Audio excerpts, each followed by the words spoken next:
Remember a time when journalists would do whatever they could to uncover the truth? They just wanted society to know what was going on and what was important. Dorothy Kilgallen was an excellent journalist and she was ready to expose the truth. Okay, let's go. Today, dear mung beans, I ask you to dust off the old tinfoil hat and ask the age-old question, is that what really happened? A scandal. Scandalo. Sounds so much better when you say it. A scandalo. A scandalo? What is it? Kia ora? Oh, Lord. Oh, no. New Zealand listeners dropping. Sorry. Well, I mean, okay, sorry, just 1 second, Bart. New Zealanders, you've been overtaken by the US, just so you know. So you need to ante up, baby. Ante up. Ante up. Back to you. Dorothy May Kilgallen was born in Chicago. That wasn't even a Chicago. Chicago. Fucking Chicago. Illinois. But that's one place I'd love to visit. Can we go there when America has calmed its tits? I'm sorry, America. You know I love you. I do want to do New York. Oh, I love New York. In winter. I'd like to go over there for Yeah. a Christmas, I think. I haven't done Chrissy over there. That'd be great. Yeah. Let's do it. She was born on the 3rd of July, 1913, making her a Cancer. She was of Irish descent and a Catholic girl. Catholic Irish in Chicago. Right. Almost sounds like the beginning of a joke. But probably not. What do you get when... The day before July, the 4th of July, Independence Day. 4th of July. I was like, oh. Her father, James Lawrence Kilgallen, was actually a newspaper reporter and he had a wife. AKA, I could not find much on her mother, but her name was May Ahern. Ahern. Dorothy had a sister who was 6 years younger than her, and her name was Eleanor. And growing up, they would move around a lot due to their father's job, and eventually around 1920, James was offered to be a correspondent in New York City, baby. What are you laughing at? Eleanor from Illinois. Eleanor from Illinois, I didn't even, Let's have many gigs about that. But New York City, I mean, topical, we're just saying we want to go Just there. talking about now? White Christmas, Times Square. Times Square. The last time I went, Times Square was a bit, because there was just like lots of roadworks and shit everywhere. But also, what year was that? Oh, yeah. I went 2006 That was forever ago. and 2011. Oh. Yeah, 2006 and 2011. So a Still long time forever ago. Yeah, long time. But I bloody love New York. The family would end up settling in Brooklyn as well. This job would end up becoming a rather successful career for James, where he would have interviews with Al Capone and Thomas Edison, as well as exposing the horrors of Dachau while he was a correspondent in World War II. Just to mention a few, and by the time Dorothy was in college, she realised her true passion was in journalism, so she dropped out of college after 2 semesters and decided to take a job as a reporter for the New York Journal. Like father, like daughter.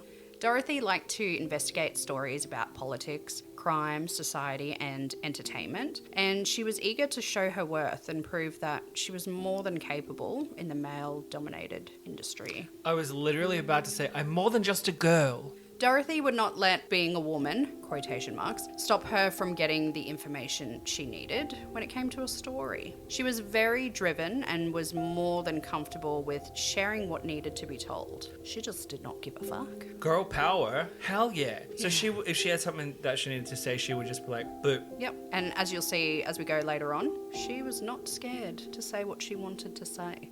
Journalism nowadays is nothing compared to what it used to be. Amen, sister. Nothing compared. Like, what happened to the days of going out, getting a fucking story, making people question things, even if it was about the government or an issue that was going on, and just not... But also non-biased and not politically driven.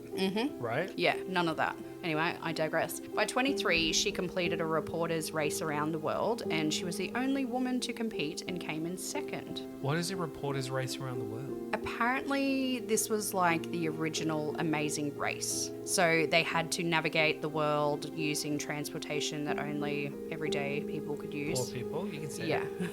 Everyday people. Was it televised? I'm not too sure, actually. Or was she just reporting on her experiences? Yeah. So she literally could have just sat in an apartment Probably. in New York and been like, day one. I'm not 100% sure, but what I do know is that she ended up putting some of her writing together and published it as a book called Girl Around the World. The book inspired a movie that Dorothy co-wrote called Fly Away Baby, and it starred Glenda Farrell.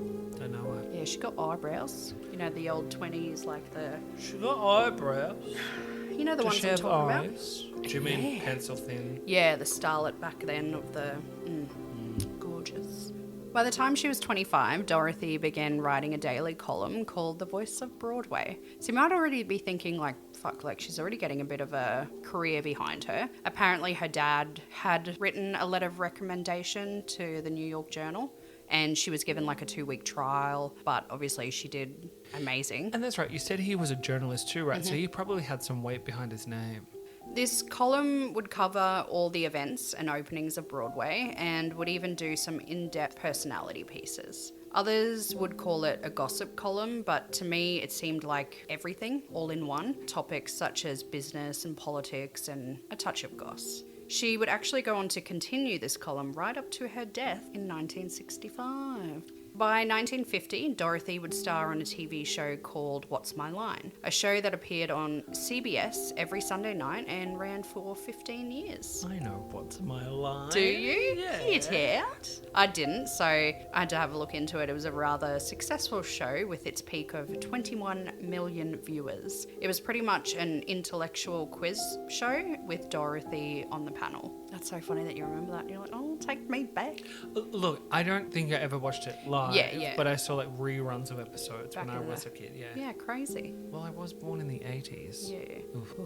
She was actually on this show for a while, with her last episode being November 7th, 1965, and she would be found dead the following day. So that's that's pretty scary. Like you've gone and recorded like your final episode and then you die the next day. But we'll get into that shortly. Gotta build it up, I do. Dorothy started to become a well-known name, with the New York Post stating she was the most powerful female voice in America. She went on to cover many interesting true crime cases that I'll be here all day, but goddamn, this woman knew all the top people of that time and the secrets she would have known. Oh, girl, that's why her hair is so big. It's full of secrets.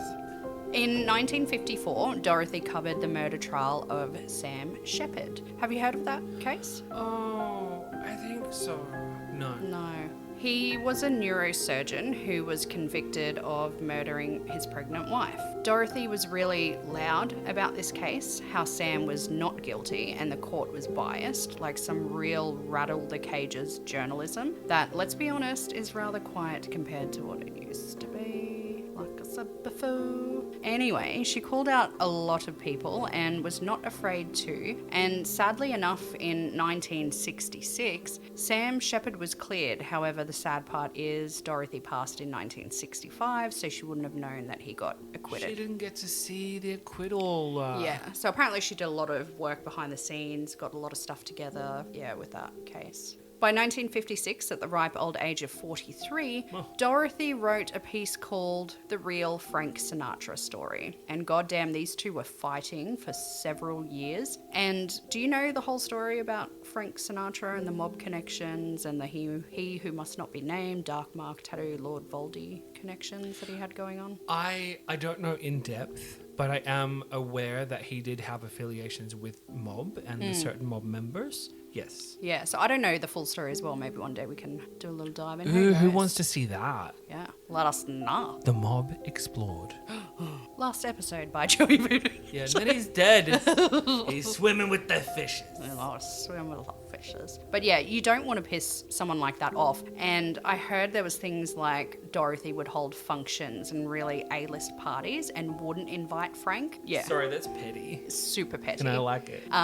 Frank Sinatra also made a comment that Dorothy had no chin and Yeah, it was just a lot of petty bullshit. So he made the comment that she had no chin. And then I also heard a story that apparently one day she was at a club that he was at. She had sunnies on and was like holding a cup up to here. And I was like, was she hiding her no chin? And then apparently he walked past and put $1 in her cup as if she was like a beggar. Kinda. Oh, he's just as shady. They were fucking petty. That's gay shade. It was petty bullshit. Soz buckets, but that's what a gay dude would do. That's funny. Yeah, take a deep dive into that whole thing because yeah. There was another article around this time that I thought I'd quote about Frank Sinatra. So this was when Dorothy wrote her piece. This is when all the shade was starting to come around Frank. So the piece says, but once the allegations had been made, Sinatra's image in the press changed dramatically. He was first linked to the mafia in February 1947 gossip column that reported he had been seen in Havana, Unana, with mobster Lucky Luciano and other scum and goons who found the South... Salubrious. What the fuck does that mean? The source, and the source of many subsequent Mafia Sinatra stories, turns out to have been Harry Anslinger, a crony of J. Edgar Hoover. So Anslinger served as head of Federal Narcotics Bureau and was out to get Sinatra because he was a pink. Didn't even know what the term pink meant, but okay. Well, there was a pink, there was also a fink. You could be a fink as well. What about a finker pink? That sounds like Okay. something you do with fingers and a Yeah. vagina. Can I just get a little finker pink? Do you want to meet me around the corner for a finger pink? prank. So Dorothy's piece that was written, I won't go through it all, I just grabbed some bits and pieces, but this was very public. And then I took a bit of a deep dive into Frank Sinatra and my God, I had no idea. Anyway, story for another day. The piece said bits like, a few of Sinatra's women, like Ava and Lana, were public idols themselves and priceless examples of feminine beauty. Many more, of course, have been fluffy, little struggling dolls of show business, pretty and small-waisted, and similar under the standard layer of peach-coloured pancake makeup. They are starlets who never got past first base in Hollywood's assorted models and vocalists, and chorus girls now lost in the ghosts of lost shows past. Others belong to the classification most gently described as tawdry, and I thought, what the fuck is tawdry or tawdry? Tawdry. And it means cheap and gaudy in appearance or quality. And then I was like, what the fuck is gaudy? And it's bright or showy or tasteless. And I was like, oh, a Kardashian? Oh, dang. Did you? I do wonder what Dorothy would have done with them if she was around. I'm not a fan of the Kardashians anyway. Yeah. I could give two shits about any of them. And the Jenners, I don't care. They make for an interesting TV show, but they're vapid as fuck. And I think their talent is not really having a talent and somehow just making themselves millionaires. Yeah, I was going to say. It's impressive. Yeah. But I don't like and can't stand any of them. But it would be really funny to see someone of substance. I mean, not that we don't have those nowadays, but to see someone of substance sit there and just pull them apart. Well, I feel like not a lot of people do that now. A lot of people are too scared. Yeah, too scared The to whole say. cancel culture thing at the moment is pretty intense. Cancel yourself. Yeah. So she did a big piece on Frank Sinatra right as he was going through a media downfall due to women, politics and mob involvement. But to be honest, I didn't have enough time to deep dive, but I will outside of I today. picked that up. You're like, you picking on what I'm putting down? Okay, thank you.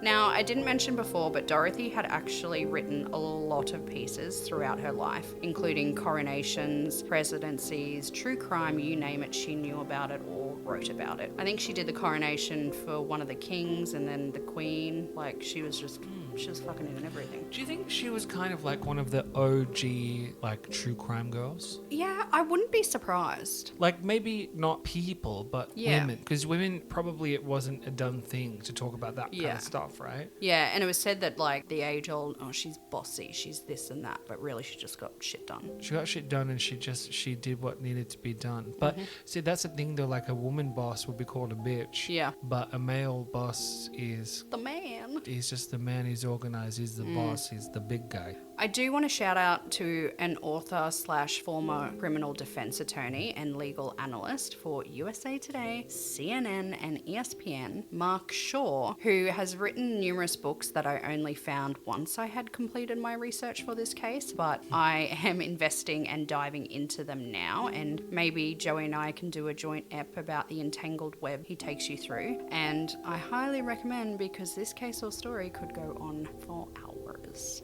Anyway, one of the books I have started is called Collateral Damage: The Mysterious Deaths of Marilyn Monroe, Dorothy Kilgallen, and the Ties That Bind Them to Robert Kennedy and the JFK Assassination. Oh, yeah. He also wrote a book on Dorothy called The Reporter Who Knew Too Much. And I wanted to give you a peek into Mark because him and Dorothy would so be friends. I tried to find out the age difference and couldn't, so gave up as always. So Mark has written for USA Today, Huffington Post, and the Aspen Daily News. He formerly was a host or correspondent for ABC's Good Morning America, CBS's People, The World of People, Disney's The Scheme of Things, and also hosted a 3-hour radio program in the Midwest. So he's accredited. Yeah, he is married to a librarian and lives in the San Francisco area. He also has a blog and posted something as recent as November 2023. Beware mung beans, it'll be a deep and interesting dive if you do so oblige. Ooh, a rhyme, kind of.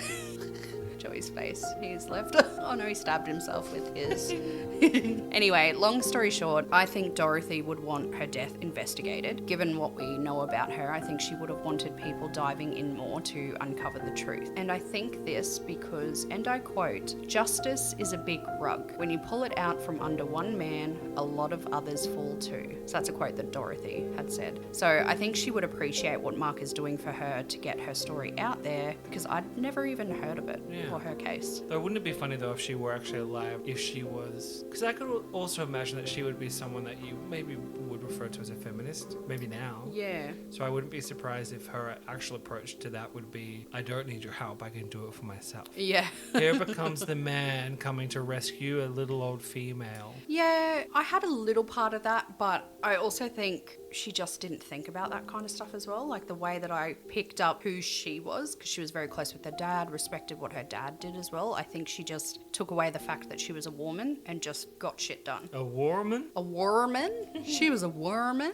I think she sounds very incredible. So let's dive into her untimely death, and you may want to get the tinfoil hats out now because this is where we ask the questions. A bit more history, and I won't dive in too much, but she was friends with the Kennedys. So on November 24th, 1963, JFK was assassinated, and Dorothy dedicated her life to uncovering what really happened that day. And strangely enough, 2 years later, she died or was killed. Now, don't forget, who is another figure that died just before JFK on the 4th of August, 1962?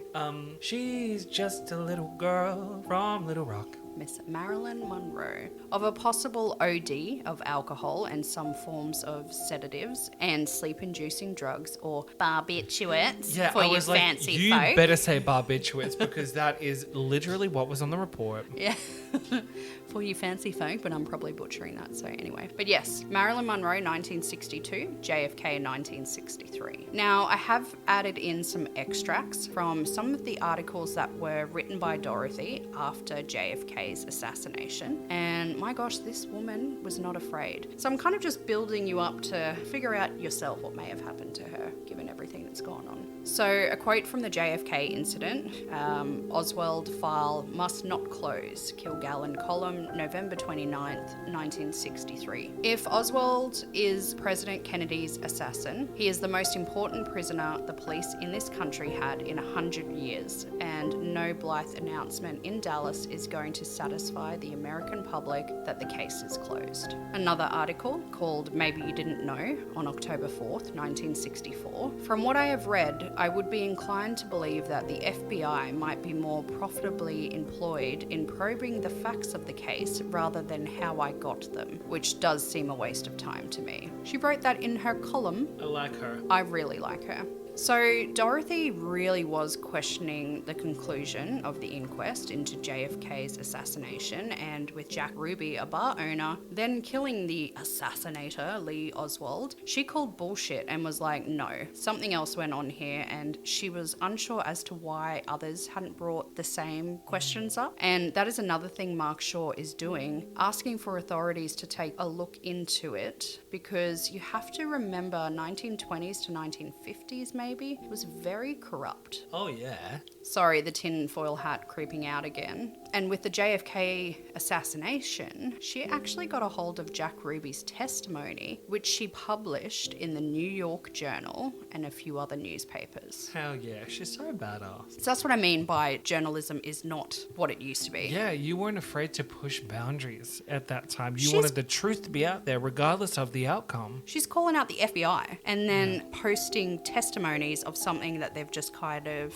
tried to sweep under the rug. Like, no, it's been closed. We know what happened. Yeah, I like that. There is a lot of talk of CIA and FBI, and I won't go into it all, so instead we'll go on to the day she passed. On November 8th, 1965, 52-year-old Dorothy Kilgallen was found dead in her Manhattan townhouse. She was on the 3rd level floor of her house, fancy, but apparently she never went into that part of the house, so it was a little bit weird. She was found sitting up in a bed, naked, under a blue bathrobe, with makeup, false lashes, and a floral hair accessory she had worn the night before on her episode of What's My Line. Oh, so it's almost like she literally got home before she even got a chance to get changed. Boom, dead. But the weird thing that it kept calling out is she never went to the that 3rd level to sit in that room. An autopsy revealed that they found an acute ethanol and barbiturate intoxication, circumstances undetermined. So sleeping tablets and alcohol, cough, cough, Marilyn Monroe, and they can't say it was suicide or whatever it was. Also, I found info that her husband, Richard Colmer, and no, she didn't take his last name because she'd already built up her own. She'd established herself, her own name. They married in 1940, and her 3 kids were apparently home and heard nothing. As I said earlier, she was currently knee-deep in uncovering what happened with the JFK assassination. The question is, was it an accident or was it staged? Staged.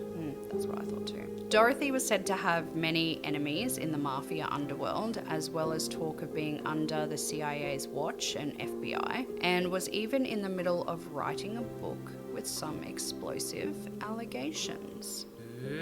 I wonder if she would have to write allegedly.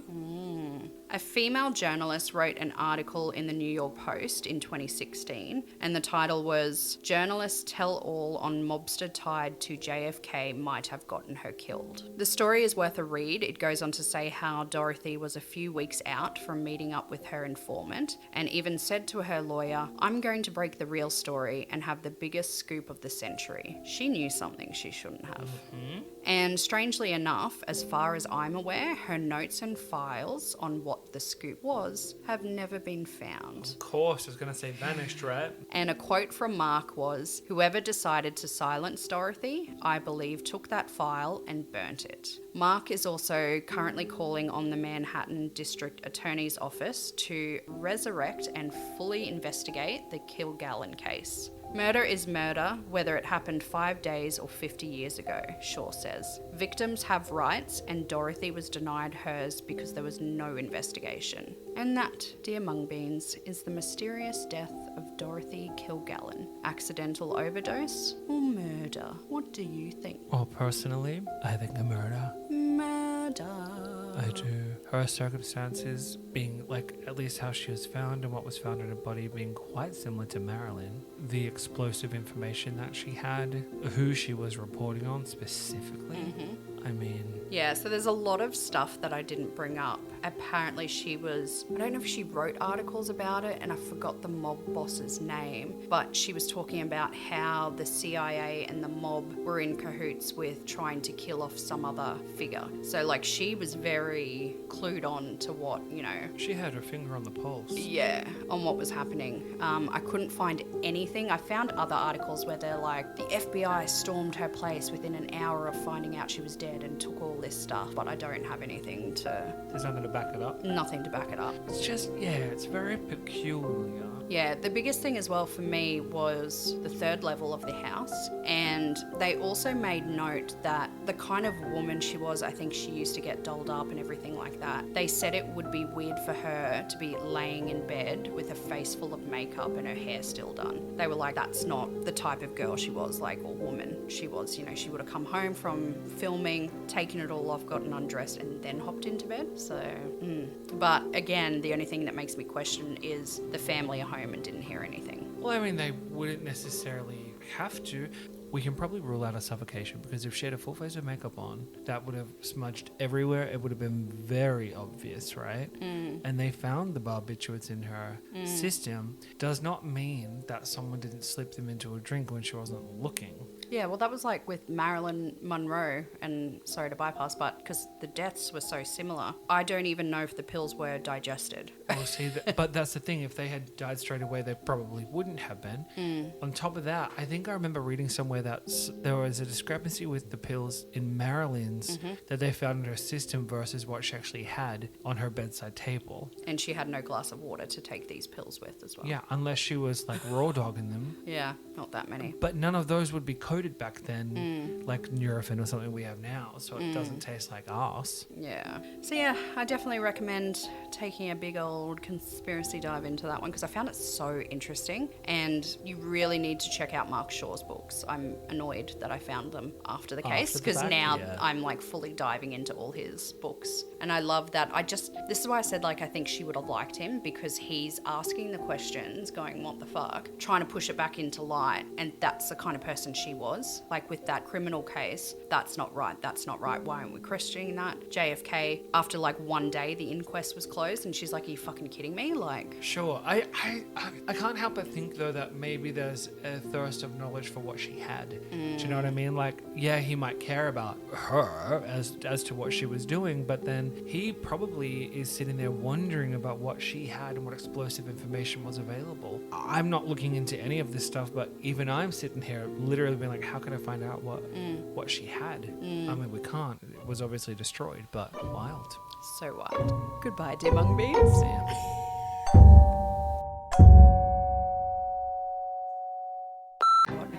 Watch me, it's fucking doing it, cunt. Fucking going there. Today, dear mung beans. It's fucking going there. Today, dear mung beans. I'm very good at switching it on. Ahern. Ahern. Her name was Ahern. I'd be a redneck if I was from America. Well, I mean, bogans are the rednecks of Australia. You'd be Bubba. Hey, Bubba. Bubba Sue. Kids, get in the house. Come get your dinner. The possum's ready. Natalie. I've been just slaving all day. Natalie, come get your dinner. I'm not a hick. Not quite a decal. Decal.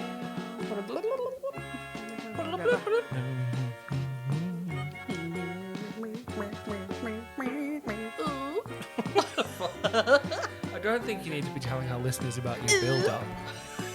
I was going to say build it up, but yeah, now you make it sound like I've got a dirty minge. Fine, whatever. Get it out. It's alright. You dirty minge. Didn't say cunt. Oh. I'm just letting it build up. Not a dirty minge. Say that. Oh, now I'm thinking of cream cheese. What the fuck is wrong with you? That's I'm fucked in the head. Well. Yeah. She's the one crying, not me. Yeah, listen. My dirty minge is fucking kicking up a great pong.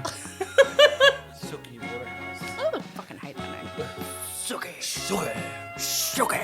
And I fucking love Bill too. Sookie. So public. So fresh. Anemone. See anemones?